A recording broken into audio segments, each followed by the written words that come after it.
Selamat malam pemirsa, selamat datang di iNewsroom bersama saya Davi Pratama. Pemirsa, kami akan membahas berita utama secara mendalam, komprehensif, dan tentunya eksklusif. Sebagai pembuka iNewsroom kali ini kami memiliki informasi dari konferensi pers Mercy berikut ini dan kita akan langsung ikuti jalannya konferensi pers berikut ini.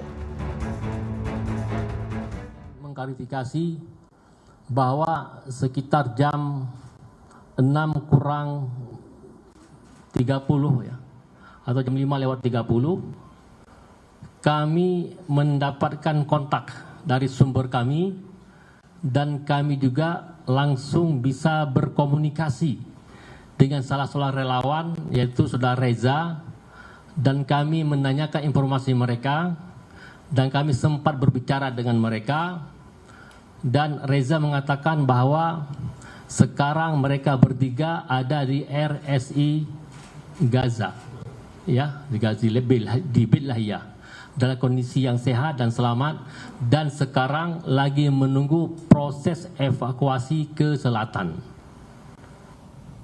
Dan mereka ditemani oleh 600 warga yang masih berada di Rumah Sakit Indonesia menunggu proses evakuasi ke selatan. Kemungkinan ada dua. Pertama ke Khan Yunis di Rumah Sakit An-Nasir, yang kedua ada ke Rafah di Rumah Sakit Eropa. Maka ini informasi yang membuat kami bahagia dan membuat kami sumringah, karena sudah 11 hari kami belum mendapatkan informasi ketiga relawan kami ini. Maka tadi adalah hari yang sangat berbahagia bagi kami karena kami bisa mendengar suara mereka. Kira-kira demikian klarifikasi dari kami. Mudah-mudahan ini bisa meredam pertanyaan-pertanyaan dari rekan-rekan wartawan. Terima kasih. Selanjutnya mungkin ada di bahasa Inggris dan bahasa Arab, silakan. أحبائي الصحفيين في أونلاين وفي الموقع، أولا نريد أن نشكركم على هذا الحضور، وثم بداية أريد أن أعرب بأن في الساعة الثالثة اليوم، ثالثة مساء، أصدرت من مراسلنا في قطاع غزة بأن هناك 2 من موظفين في مستشفى اندونيسي تم اعتقالهم من قبل الشرطة الإسرائيلية، وكان من بينهم واحد لم يعرف حالهم. وتفاجأنا بهذه المعلومات، ثم نسعى إلى أن نتثبت من هذه الأخبار. وبعد 3 ساعات في تمام الساعة 6 مساء تسلمنا المعلومات من أخونا ريزا أردنا كورنيوان بأنهم في حال بخير، ومع إخوانهم فريد وفكري كان حالهم أيضا بخير. لكن معهم وهؤلاء في المستشفى حاليا في انتظار حالة نقلهم إلى جنوب قطاع غزة، إما أن يمكثون في المستشفى النصر في خان يونس، أو أنهم ينقلون أيضا إلى المستشفى الأوروبي في رفح، يعني في مدينة رفح. وكان اتصالنا بيننا هنا مع إخواننا في غزة انقطعت منذ 11 يوما، والحمد لله اليوم اتصلنا معهم وسمعنا أصواتهم وعرفنا أخبارهم، وهذا الذي يطمئننا بهذا الخبر.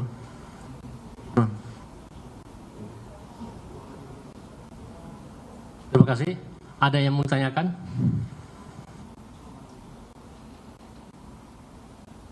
Ada yang mau ditanyakan? Ya, silakan. Sebelum hilang kontak dengan ketiga relawan, terakhir kali ketiga relawan ini berada di mana? Iya pemirsa, tadi adalah konferensi pers dari Mercy terkait perkembangan terkini kondisi 3 relawan Indonesia yang saat ini masih berada di Rumah Sakit Indonesia di Gaza. Kita beralih ke informasi selanjutnya. Pemirsa, gabungan mahasiswa dari berbagai universitas menyampaikan deklarasi Sumpah Pemuda 2023 di Gedung Juang, Jakarta Pusat. Deklarasi ini merupakan bentuk keprihatinan mahasiswa atas putusan MK nomor 90 terkait batas usia Capres-Cawapres. Bertemakan Sumpah Pemuda 2023, saatnya pemuda Indonesia bergerak dan melawan. Para mahasiswa dengan lantang menyuarakan aspirasi mereka. Aspirasi ini diserukan akibat kegelisahan para mahasiswa melihat dinamika politik yang kerap terjadi menjelang pemilu 2024. Hal yang menjadi sorotan utama yaitu keputusan Mahkamah Konstitusi nomor 90 mengenai batasan usia Capres-Cawapres. Para mahasiswa meyakini putusan MK mencederai demokrasi dan meyakini adanya unsur politik dinasti untuk memuluskan jalan salah satu cawapres di Pilpres 2024. Beberapa minggu yang lalu, masyarakat Indonesia dibuat kaget dengan hadirnya putusan MK nomor 90/PUU/SSI/2023. Putusan itu secara terang memutus batasan usia bagi seseorang untuk mencalonkan diri dalam pemilihan presiden dan wakil presiden. Beragam kebingungan terbesit dalam hati kami. Mengatasnamakan kaum dan generasi kami, putusan haram tersebut hadir dan merusak kepercayaan kami akan Mahkamah Konstitusi. Para politisi tua tak paham konstitusi pun semakin mengacaukan suasana. Dengan menjual nama generasi muda, mereka tak sedikit pun bersuara kontra akan putusan yang membunuh demokrasi. Bagi kami, putusan MK kemarin tak sedikit pun memberi arti positif bagi generasi kami. Ia malahan membunuh kepercayaan kami akan terangnya masa depan Republik. Bangkitnya politik dinasti yang hadir karena pembajakan konstitusi kemarin akan membunuh harapan jutaan pemuda dan anak-anak Indonesia yang bermimpi akan cerahnya masa depan. Calon Presiden Partai Perindo Ganjar Pranowo mengunjungi Kota Jayapura untuk bersilaturahmi bersama tim pemenangan daerah TPD Provinsi Papua. Dalam kesempatan tersebut, calon presiden nomor urut 3 Ganjar menyerap aspirasi terkait situasi di Papua dan meminta tim pemenangan daerah segera bekerja mensosialisasikan program unggulan Ganjar Mahfud.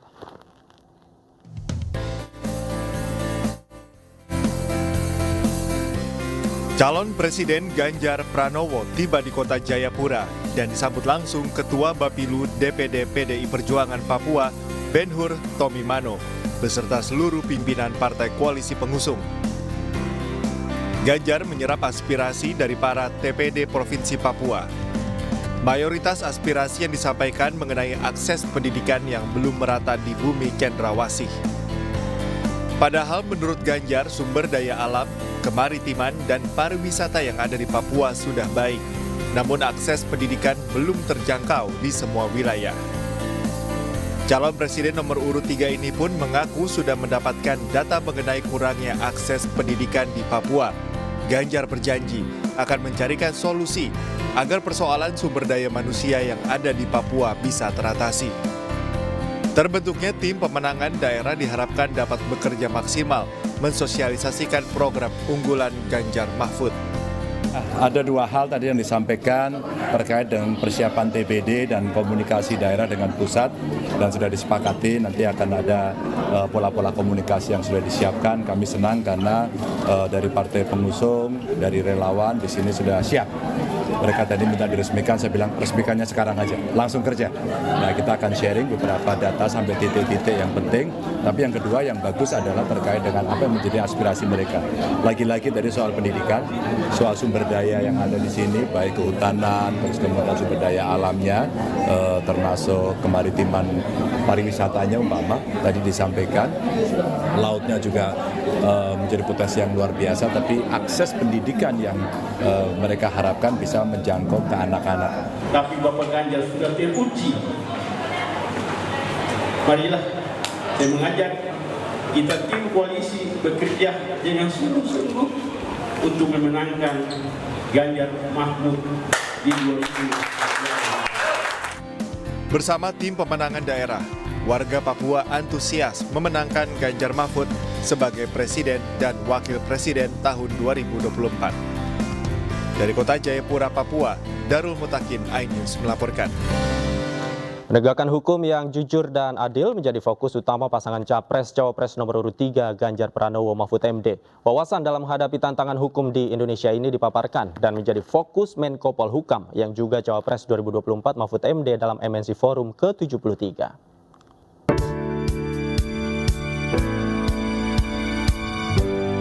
Menko Polhukam yang juga Cawapres nomor urut 3 Mahfud MD hadir sebagai pembicara dalam MNC Forum ke-73 yang diselenggarakan di Jakarta Concert Hall, iNews Tower, Jakarta Pusat.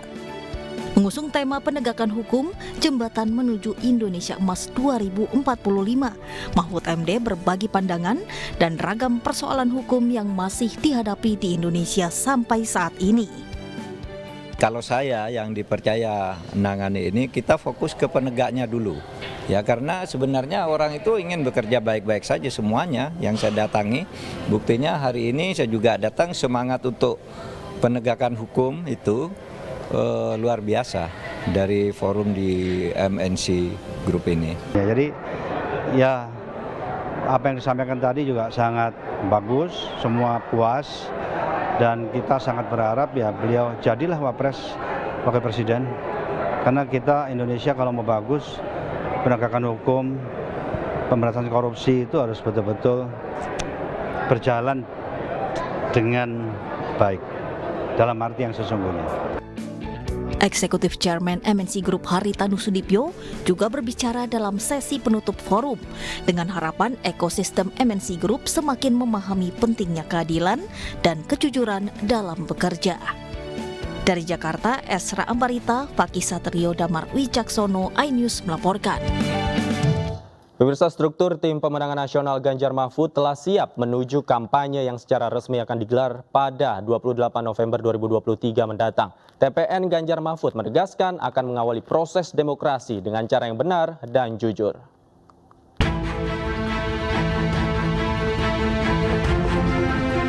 Pematangan strategi pemenangan dalam rapat gerak cepat tim pemenangan nasional Ganjar Mahfud digelar di Gedung High-End Menteng, Jakarta Pusat hari ini. Jelang jadwal kampanye yang ditetapkan oleh KPU pada 28 November 2023 mendatang, telah bergabung 690 orang di struktur TPN Ganjar Mahfud. Yang bergabung di TPN ini terdiri dari 147 perempuan, 158 anak muda, 380 non-parpol, dan sisanya dari pihak partai politik pengusung. TPN Ganjar Mahfud menegaskan akan mengawali proses demokrasi dengan tata cara yang benar, jujur, dan adil, sehingga akan melibatkan semua golongan di struktur pemenangan. Di TPN Ganjar Mahfud ingin mengawali proses demokrasi dengan baik dan benar. Oleh karenanya kami percaya bahwa semua golongan dan unsur harus ada dalam struktur tim pemenangan nasional dengan latar belakang yang berbeda-beda. Dan hal ini untuk menunjukkan TPN Ganjar Mahfud memberikan ruang bagi semua golongan. Nah, nama-nama di atas tadi adalah yang bisa kita bocorkan ke rekan-rekan saat ini. Namun sebenarnya atau sebetulnya kita sudah ada sekarang ini kurang lebih 690 orang yang telah bergabung di TPN Ganjar Mahfud. Struktur TPN Ganjar Mahfud secara lengkap akan diumumkan pada 25 November 2023 mendatang.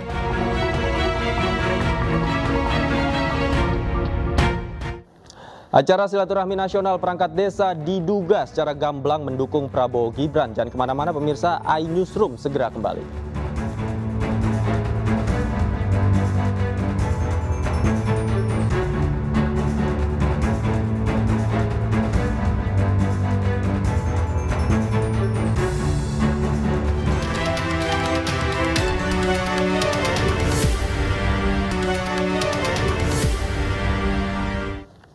Kembali di iNewsroom pemirsa, aroma kecurangan pada pemilu 2024 mulai tercium. Salah satunya adalah acara silaturahmi nasional perangkat desa yang diduga secara gamblang mendukung Prabowo Gibran.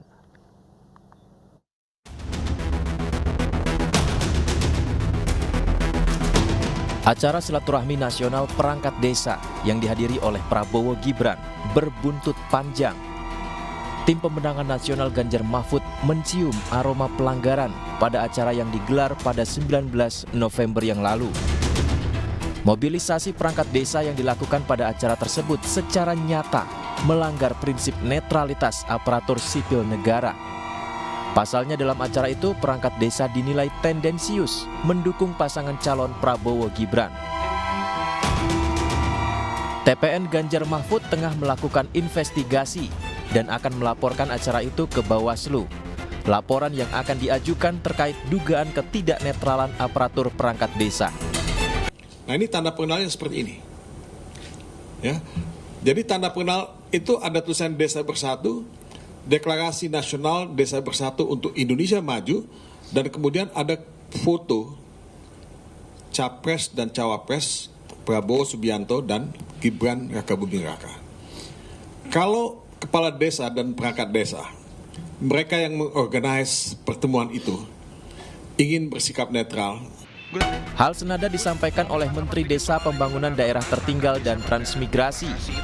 Abdul Halim Iskandar menyebut berbahaya jika perangkat desa tidak netral, karena perangkat desa lazim direkrut sebagai panitia penyelenggara pemilu di TPS. Desa nih kalau dalam pemilu itu gimana? Harus netral atau? Harus netral. Harus netral. Iya, makanya dia kemudian KPPS itu kan dari mereka sebagian besar. Ya itu harus netral, loh enggak bahaya itu. Tapi tetap boleh punya hak pilih ya? Oh iya, semua punya hak pilih. Kecuali TNI kan. Apa? Datang kampanye kita boleh? Nggak boleh. Kalau berarti mobilisasi juga nggak boleh, Gus? Nggak boleh. Oh, nggak boleh. Itu ada sanksi, kalau dari PDTT ada upaya nggak sih untuk menjaga netralitasnya? Di Mendagri ya? Aturan netralitas aparatur sipil negara tercantum dalam Undang-Undang Nomor 6 Tahun 2014. Pasal 2 menyatakan setiap ASN harus patuh pada asas netralitas dengan tidak berpihak dari segala bentuk pengaruh manapun dan tidak memihak kepada kepentingan tertentu. ASN yang tidak netral bisa terkena sanksi moral hingga sanksi administratif. Dari Jakarta, Tim Liputan iNews melaporkan.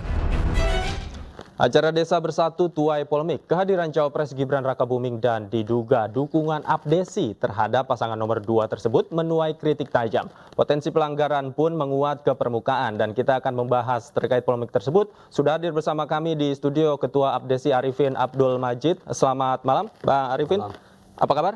Alhamdulillah sehat. Alhamdulillah sehat ya. Juga sudah bergabung bersama kami melalui Zoom ada Bang Roni Talapesi, Wakil Direktur Hukum dan Advokasi TPN Ganjar Mahfud. Selamat malam, Bang Roni. Selamat malam.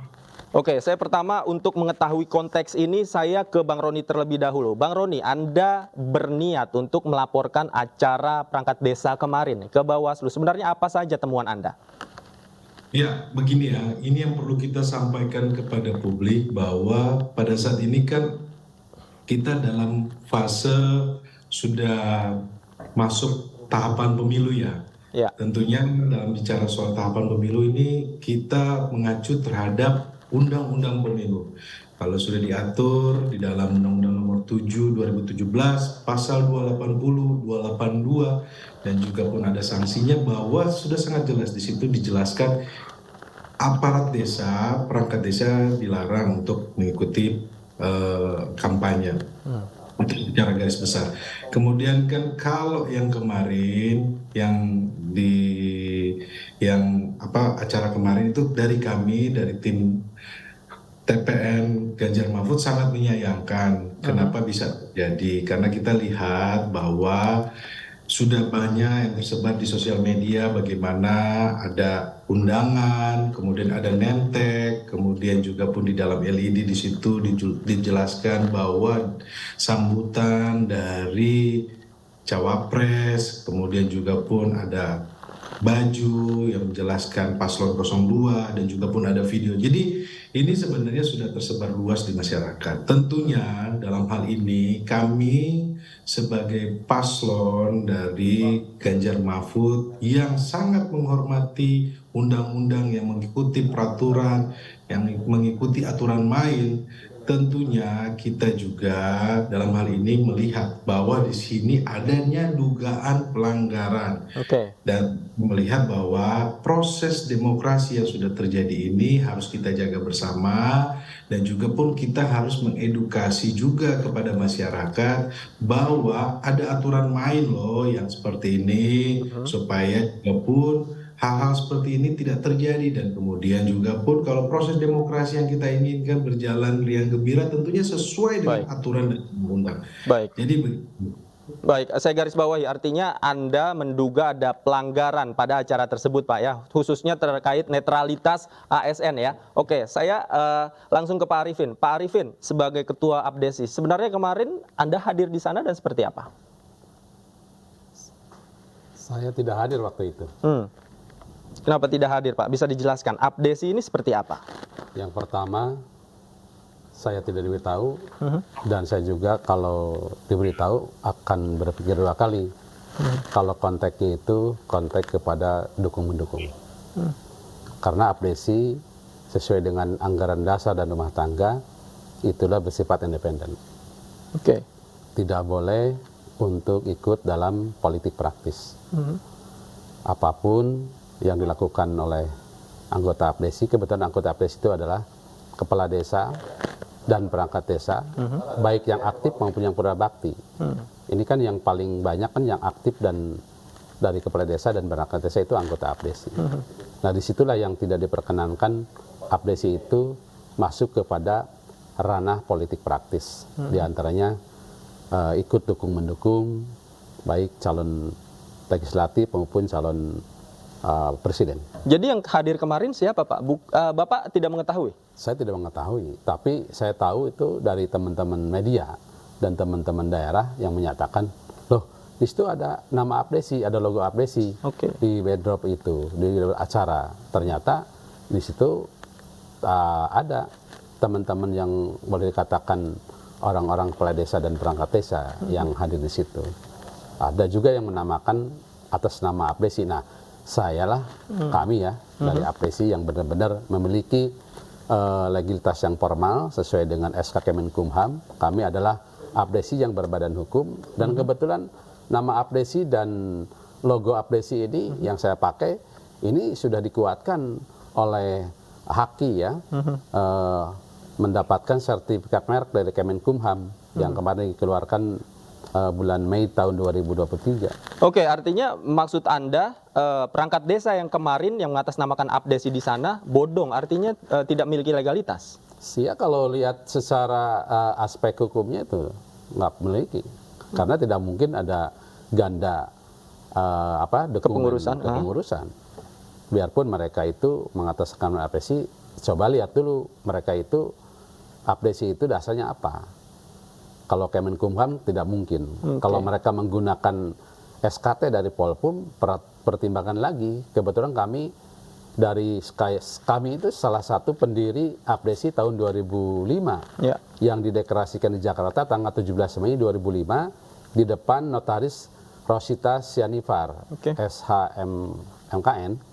Itu 17 diantaranya mendeklarasikan abdesi terbentuk secara nasional. Nah, tahun 2021 terjadi Munas dan tahun 2022 juga terjadi tanggal 29 Maret kan gerakan mereka itu mengatasnamakan abdesi mendukung 3 periode presiden. Dari situ kami udah teriak bahwa abdesi tidak mendukung itu dan sekarang kejadian lagi. Ya mau tidak mau kita harus bertindak tegas. Artinya nama abdesi ini selalu dicatut begitu oleh pihak lain ya untuk kepentingannya. Saya ke Bang Roni terlebih dahulu. Bang Roni, ternyata yang hadir kemarin abdesi bodong, Bang Roni. Artinya mereka dianggap tidak memiliki legalitas. Iya, ini kan yang kita sangat menyayangkan kan. Kalau seandainya nanti ada proses di Bawaslu, tentunya siapa yang harus bertanggung jawab di sini kan. Ini yang kita sampaikan bahwa kita perlu mengikuti aturan main yang sudah ada. Kita mau pemilu itu semakin berkualitas. Itu adalah komitmen dari Ganjar Mahfud. Kalau hal-hal seperti ini kan kita menyayangkan kan, seperti dalam tanda kutip ya, mengakali atau mengakali aturan atau mengakali hukum ya. Ini yang seperti yang terjadi di MK gitu kan. Dan perlu kita sampaikan bahwa netralitas itu adalah harga mati yang harus dilaksanakan oleh semua aparat negara, TNI, Polri, ASN ataupun kepala desa. Jadi kalau kemarin kita sudah lihat bagaimana ada mobilisasi, ada atribut, kemudian ada tagline dari 02, kemudian ada video, ada juga pun yang kemarin kita dapatkan ada undangan. Nah kan seperti ini ya, kita berharap bahwa Bawaslu harusnya lebih proaktif. Jadi jangan dari kami saja gitu loh. Kalau Bawaslu kemarin beberapa kesempatan menyampaikan mereka diedukasi, harusnya mereka melihat kalau ada indikasi pelanggaran, mereka harus bertindak tegas. Jadi aturan itu harus memang benar-benar berlaku adil. Berlaku adil untuk semua paslon. Dan juga kan kemarin mereka menyampaikan ada dulu di bulan Juni deklarasi di Surabaya. Itu perlu kita sampaikan, itu belum masuk tahapan pemilu. Jadi ini yang kita harus, jangan sampai kita terkecoh ya, bahwa sekarang kita masuk dalam tahapan pemilu. Ayo kita respect terhadap aturan main. Aturan mainnya di mana? Aturan main nomor 7 2017 tentang undang-undang pemilu, di situ aturan mainnya gitu loh. Kalau yang terjadi bulan Juni itu Pak Ganjar belum bakal calon juga gitu loh. Jadi belum bakal calon presiden jauh hari gitu loh. Dan juga kalau ada hal-hal teman-teman menyampaikan pendapat, Pak Ganjar tidak pernah ada di lokasi gitu loh. Kalau yang sekarang kemarin mereka menyampaikan. Jadi ini perlu kita luruskan kepada masyarakat bahwa kami dari paslon Ganjar Mahfud akan mengikuti aturan, akan menghormati hukum, tidak akan mengintervensi, tidak akan melibatkan aparat karena kami tahu, kami mau menjaga proses demokrasi yang ada ini. Sehingga apa? Supaya kita jangan kembali lagi ke masa yang dulu, Orde Baru. Kalau sekarang kan sudah mulai masyarakat membincangkan bahwa ini sudah seperti kita di Neo Orde Baru. Karena apa? Merahan, mobilisasi, kemudian ada intervensi, kemudian bagaimana aparat tidak netral. Nah, hal-hal seperti ini kami tidak mau terulang. Baik. Pertanyaannya kemudian Pak Arifin, siapa yang hadir kemarin di sana? Apakah Anda ada yang mengenali perangkat desa yang hadir di sana? Jangan dijawab dulu, ditahan dulu. Pemirsa jangan kemana-mana, kita akan kembali usai jeda berikut. Tetaplah bersama kami di iNewsroom. Kembali di iNewsroom, pemirsa, beredar di media sosial cuplikan acara saat silaturahmi nasional perangkat desa yang diduga secara gamblang mendukung Prabowo Gibran.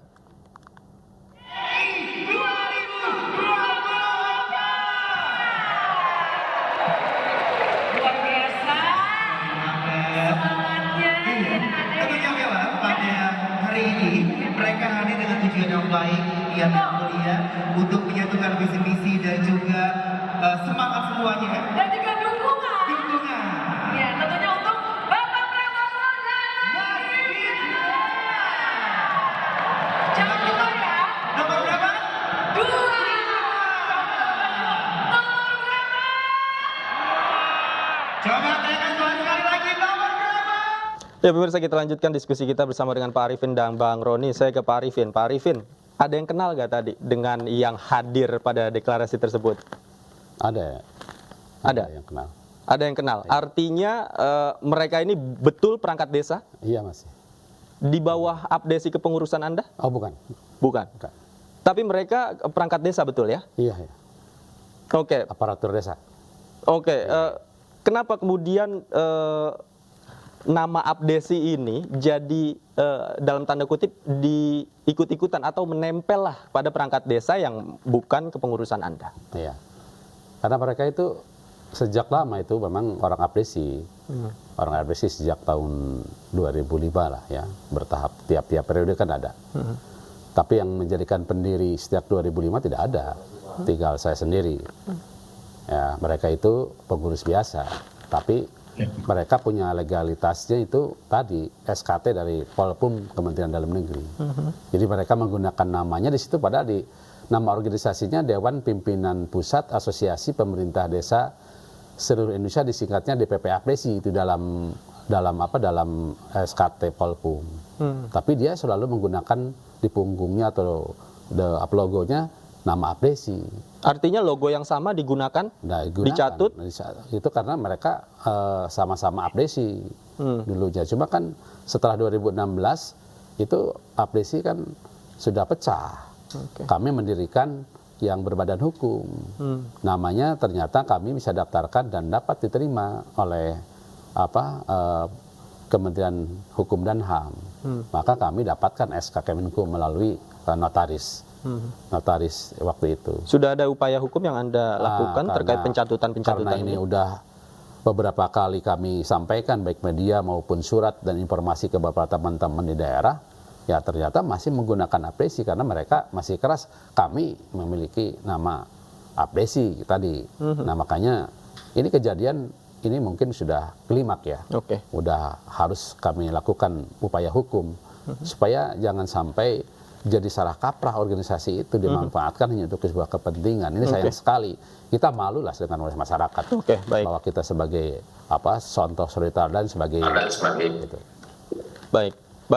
Baik, saya ke Bang Roni. Bang Roni, kalau demikian artinya ada dua nih yang mencatut nama Abdesi. Nah, Anda melaporkan yang mana nih, Bang Roni? Kalau seperti ini kan objeknya ada dua. Kemudian yang dilaporkan siapa yang melanggar? Pertanyaannya kan itu, Bang Roni, agar jelas. Ya, tentunya nanti kita lihat ya, kita sedang kaji dan sekarang kan kita sedang inventarisir bukti-bukti yang ada. Pastinya yang penyelenggara acara tersebut ya. Sekali lagi perlu kita sampaikan kepada publik, kita menghormati perangkat desa. Kepala desa kita sangat menghormati, kita menghargai. Pak Ganjar di dalam program-programnya di Jawa Tengah bagaimana meningkatkan desa, kemudian meningkatkan ekonomi dari desa, terus membuat program anti korupsi dari desa. Ini kan bentuk perhatian dari Pak Ganjar kepada desa. Kita sudah lihat banyak contoh ya, bisa dicek di media. Sehingga yang perlu mau kita sampaikan adalah ini terkait dengan aturan main yang ada. Kita mau bahwa ini seolah-olah mengakali aturan atau mengakali hukum. Kan publik ini kayaknya sudah capek juga melihat proses yang ada di Mahkamah Konstitusi, bagaimana mengakali, karena sudah ada putusan MK juga kan, dalam putusannya kan sudah sangat jelas bagaimana merubah undang-undang untuk kepentingan seseorang. Nah, hal-hal seperti ini bahwa proses demokrasi, pesta demokrasi ini harus kita jaga bersama. Itu adalah tugas dari paslon, tugas dari tim pemenangan, tugas dari para pendukung, bahwa kita mau demokrasi ini bertumbuh semakin tahun semakin baik gitu. Jangan sampai kita mundur. Itu yang pertama. Yang kedua, kita lihat bahwa pola-pola mobilisasi ini menurut saya ini pola-pola yang mengingatkan kita zaman Orde Baru. Melibatkan aparat, melibatkan perangkat desa. Ini yang kita tidak mau, kita kembali lagi ke era-era Orde Baru. Dan menurut Anda siapa yang mobilisasi, Bang Roni? Nah, ini kan mobilisasi begini kan sudah terlihat ya, bahwa datang berboyong-boyong rame, kemudian tidak mungkin kan bisa dikumpulkan di satu titik kalau tidak diberikan transportnya, bagaimana. Jadi proses mobilisasi menurut saya publik sudah tahu, dan diskusi kita beberapa hari ini karena keresahan dari masyarakat. Tentunya juga pun media sebagai posisi sebagai check and balance, memberikan informasi kepada masyarakat, sehingga memberitakan hal-hal yang sesuai dengan apa yang menjadi keresahan masyarakat. Ini kan diskusi-diskusi ini karena memang masyarakat sudah lihat bahwa ini tidak benar gitu. Iya, dan mobilisasi ini kan membutuhkan logistik yang cukup besar seperti tadi Anda katakan, kemudian juga sumber daya yang besar. Menurut Anda indikasinya siapa yang bisa memobilisasi perangkat desa segitu besar, Bang Roni? Tentunya kan orang yang punya kekuasaan, yang punya kemampuan bagaimana bisa mengorganize secara bersamaan. Ya, kita tahulah, dan saya pikir bahwa masyarakat secara luas sudah sangat mengerti pola-pola seperti ini. Dan kami menyampaikan bahwa perlunya penegasan dari pihak Bawaslu dalam hal ini menegakkan aturan, dan paling terpenting catatan kami adalah berlaku adil tanpa pandang bulu. Sehingga semua paslon, semua kontestan ini semuanya mengikuti aturan dan menghormati aturan. Itu paling penting. Jangan sampai kita mengakali aturan, mengakali lagi hukum lagi. Ini bahaya buat kita. Oke, saya ke Pak Arifin. Pak Arifin sudah mencoba untuk menempuh jalur hukum ketika nama Abdesi berkali-kali dicatut, apalagi untuk kepentingan politik. Ya, insya Allah sih. Karena ini desakan dari teman-teman dan merasa resah juga teman-teman. Karena terfitnah juga kan. Jadi biarpun dia punya apapun, legal apapun mereka miliki, ini kan kami memiliki yang sangat sah ya. Jadi teman-teman meminta kami di DPP untuk melakukan jalur hukum karena beberapa kali nama Abdesi itu dipergunakan untuk kepentingan. Oke. Kalau Anda akan melaporkan ini ke jalur hukum, siapa yang akan Anda laporkan? Yang pertama yang menggunakan nama abdesi. Perorangan atau kelompok atau badan organisasi? Sesuai dengan komitmen tim pendiri yang 17 itu menandatangani memberikan kuasa kepada saya untuk menyelesaikan orang atau kelompok yang menggunakan abdesi. Tidak sesuai dengan peraturan perundang-undangan. Artinya siapapun yang mencatut nama abdesi akan Anda laporkan? Kalau bukan, ketua umumnya Arifin Abdul Majid dan sekjennya adalah Muksalmina. Nah, itu kami akan tempuh jalur hukum. Sudah ada nama artinya ya. Baik, saya kembali ke Bang Roni. Bang Roni, kapan rencananya melaporkan ke Bawaslu dan hingga saat ini sudah ada bukti-bukti apa saja yang dikumpulkan? Kita sedang mengumpulkan bukti dan segera juga kita akan laporkan kepada Bawaslu. Ini kita sedang inventarisir bukti-bukti yang ada, terus kemudian kita melakukan rapat dan tentunya perlu kita sampaikan bahwa ini adalah pelajaran dalam proses kita berdemokrasi, dalam proses kita menghadapi pemilu. Sehingga apa? Kembali lagi, aturan main itu harus dijaga. Dan juga pun kita berharap bahwa netralitas itu harus benar-benar diterapkan. Netralitas para desa, netralitas TNI, Polri itu harus dilaksanakan ASN. Jadi sehingga apa? Sehingga masyarakat jangan dibuat bingung lagi. Masyarakat melihat bahwa inilah yang proses demokrasi yang kita tunggu-tunggu 5 tahunan ini, dan perlu menjadi komitmen untuk bersama, untuk seluruh anak bangsa kita menjaga proses ini. Artinya saya perjelas bukan abdesi Pak Arifin yang akan dilaporkan, begitu kan Bang Roni? Ya, saya baru tahu bahwa abdesinya ini abdesi yang tidak legal ya Pak Arifin ya. Hampir saja kita udah langsung ya, salam hormat buat rekan-rekan Pak Arifin bahwa kita dalam hal ini mendukung teman-teman kepala desa dalam bagaimana mereka menjalankan program-programnya dan apa yang sudah dijalani oleh Pak Ganjar di Jawa Tengah, bagaimana program-program desa itu berjalan, itu sudah terlihat. Makanya kita perlu lihat pemimpin yang punya rekam jejak jelas. Oke, baik, kita nantikan bersama seperti apa nanti prosesnya. Kita pantau terus nih Bang Roni, bagaimana kemudian nanti laporannya ke Bawaslu. Pak Arifin juga terima kasih banyak sudah hadir bersama kami di iNewsroom. Pak Arifin terima kasih banyak, selamat malam, sehat selalu. Bang Roni juga terima kasih sudah meluangkan waktu, selamat malam, sehat selalu. Kembali di iNewsroom, pemirsa, Jenderal Agus Subianto resmi dilantik sebagai Panglima TNI. Agus menggantikan Laksamana Yudo Margono yang akan memasuki usia pensiun.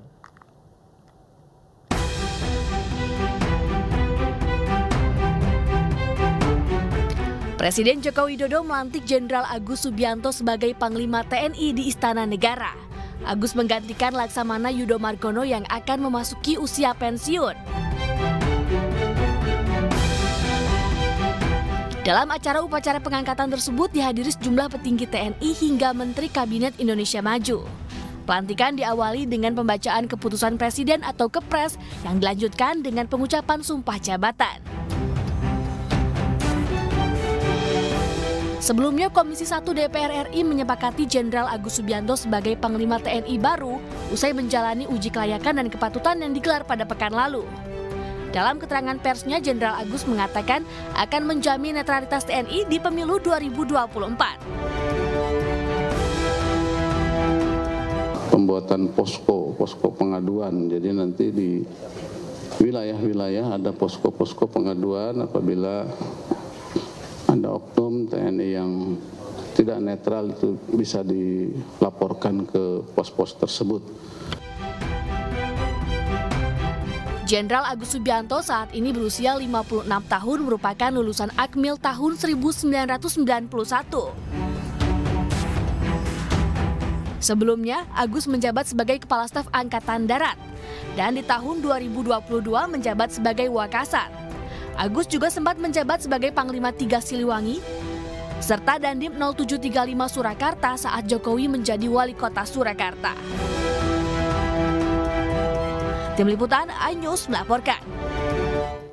Usai dilantik, Jenderal Agus Subianto mengikuti upacara serah terima jabatan Panglima TNI di Mabes TNI Cilangkap, Jakarta Timur. Dalam kesempatan yang sama, Laksamana Yudo Margono berpamitan kepada seluruh anggota TNI.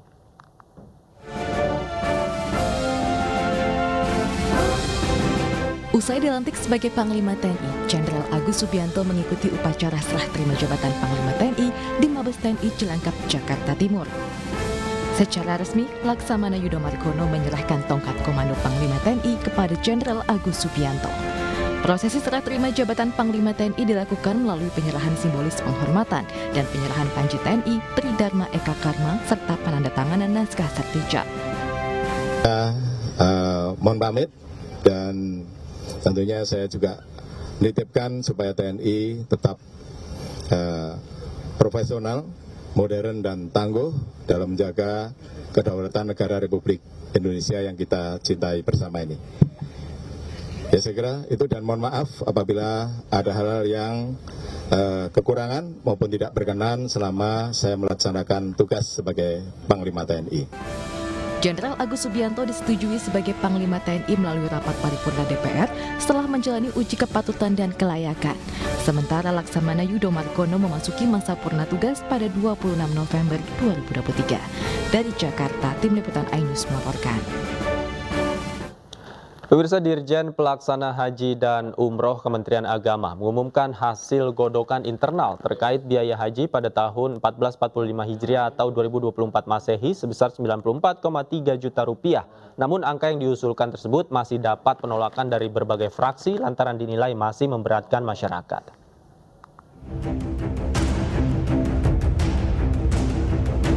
Komisi 8 DPR RI kembali menggelar rapat dengan agenda rapat dengar pendapat Panja BPIH bersama Dirjen PHU, Kaban BPKH, dan Dirut Garuda terkait pembahasan dan pemasukan komponen BPIH 1445 Hijriah 2024 Masehi.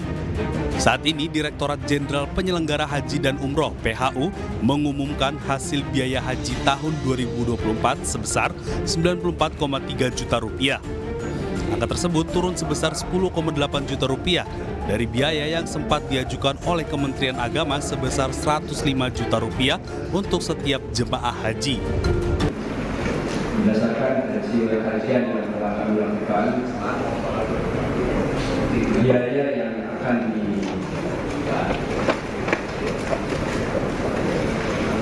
biaya BPIH yang sudah kami rumuskan itu berkisar 94,3 juta. 91,3 juta. Ini akan tetapi, angka yang masih diusulkan tersebut masih dapat penolakan dari berbagai fraksi lantaran dinilai masih memberatkan masyarakat khususnya jemaah muslim. Sejumlah anggota DPR RI meminta agar Kementerian Agama untuk melakukan perhitungan kembali terkait pemberangkatan biaya haji dengan mengedepankan pelayanan untuk para jemaah haji. Hari ini kita justru meminta kepada Dirjen PHU, kalau memang sekiranya susah, bisa tidak diberikan kepada kami angka yang hasil evaluasi atau mungkin hasil dari audit internalnya saja deh, terutama hasil dari apa yang sudah dilakukan pada saat pelaksanaan haji 2023 kemarin. Saya secara pribadi dan atas persetujuan pimpinan saya menolak anggaran yang 94.385.382 ini.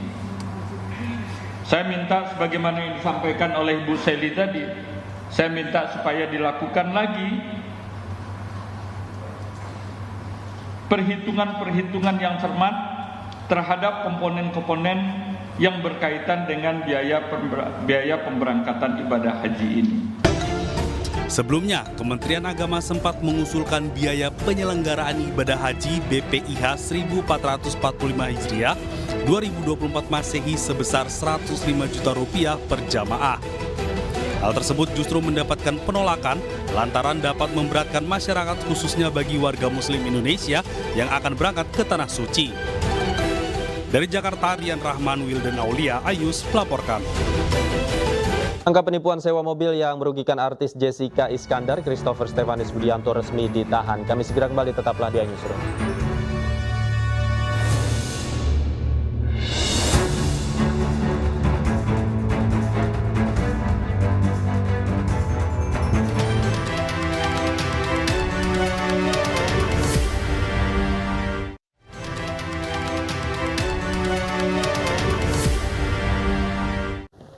Pemirsa, tersangka penipuan sewa mobil yang merugikan artis Jessica Iskandar, Christopher Stefanus Budianto resmi ditahan. Sebelumnya, Christopher ditangkap polisi di Bandara Suwarnabhumi, Bangkok, Thailand. Dan informasi yang akan hadir ini sekaligus menutup jumpa kita di iNewsroom hari ini. Saya Davi Pratama pamit, terima kasih, selamat malam, dan sampai jumpa.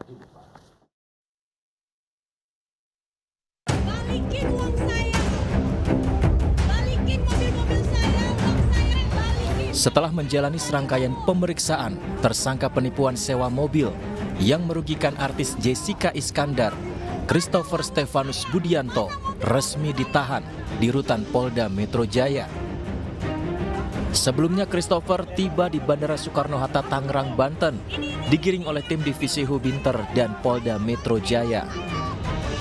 Tersangka penipuan 9,8 miliar ini kemudian dibawa menuju Polda Metro Jaya. Korban penipuan Christopher, Jessica Iskandar bersama kuasa hukumnya juga berada di Bandara Soekarno-Hatta saat tersangka tiba dari Thailand.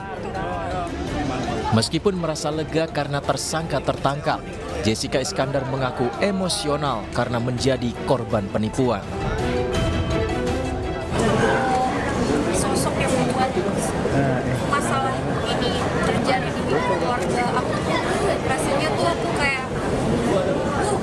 gimana ya, kayak ya aku meledak lampunya. Aku gak pernah kayak gitu sama orang, tapi aku tuh rasanya kayak udah kesel banget. Aku tuh langsung luapin, aku tuh langsung teriak gitu karena aku bener-bener Tuhan gitu, kayak kenapa tega banget gitu ngelakuin ini sama aku, padahal aku gak pernah jahat sama dia, aku gak pernah jahat gitu.